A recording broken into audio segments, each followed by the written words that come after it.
New TV Telugu. నేటి సమాజంలో సినిమాలు, రాజకీయాలపై మనుషులు ఎక్కువగా ఆసక్తి చూపిస్తున్నారు.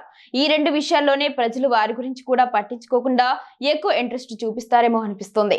ఫలానా హీరో కోసమో, ఫలానా రాజకీయ నాయకుడి కోసమో ఒకరిపై మరొకరు దుర్భాషలు ఆడుకుంటూ గొడవలకు దిగుతున్నారు.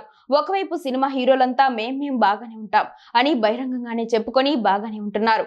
కానీ వారి అభిమానులే అభిమానాన్ని హద్దులు దాటుతున్నారు. ఓపెన్ గా ఒక ఈవెంట్ లో సూపర్ స్టార్ మహేష్ బాబు సైతం ఈ ఫ్యాన్ వార్స్ గురించి మాట్లాడారు. మేము బాగానే ఉంటాం, మీరే బాగుండాలి అని అలా చెబుతున్నా కూడా కొందరిలో మార్పు రావడం లేదు. మీకంటే మా హీరోనే ఎక్కువ, మీ హీరో రికార్డ్స్ కంటే మా హీరో రికార్డ్స్ ఎక్కువ అంటూ సోషల్ మీడియా వేదికగా ట్రోలింగ్ చేసుకుంటున్నారు.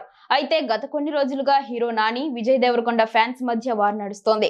ఇద్దరిలో ఎవరు బెస్ట్ యాక్టర్ అనే విషయంపై కామెంట్స్ వర్షం కురిపిస్తున్నారు. నాని నటించిన ఎవడే సుబ్రహ్మణ్యం సినిమాతో అసలు విజయ్ కెరియర్ లైన్ లో పడింది అని ఓ వర్గం చెబుతుంటే, సక్సెస్ లేట్ అయినా విజయ్ రన్ నెక్స్ట్ లెవెల్ అంటూ మరో వర్గం వాదిస్తోంది.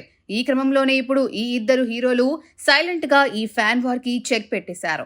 నాగా అశ్విన్ దర్శకత్వంలో తెరకెక్కిన ఎవడే సుబ్రహ్మణ్యం సినిమాలో నాని హీరోగా చేస్తే విజయ్ దేవరకొండ ముఖ్య పాత్రలో నటించాడు. కొద్దిసేపు ఉన్నా కూడా విజయ్ పాత్రకు మంచి గుర్తింపు లభించింది. ఈ సినిమాతోనే మాలవిక నాయర్ టాలీవుడ్ కి పరిచయమైంది. ఇక ఈ సినిమా మార్చి 21న రిలీజ్ అయ్యి 10 ఏళ్లు పూర్తి చేసుకున్న సందర్భంగా రిలీజ్ చేయనున్నారు. దీంతో మూవీ రిలీజ్ ప్రమోషన్ లో భాగంగా విజయ్, నాని, మాలవిక కలిసి సినిమాలోని ఐకానిక్ పోజ్ ని రీక్రియేట్ చేశారు. ప్రస్తుతం ఈ ఫోటో సోషల్ మీడియాలో వైరల్ గా మారింది.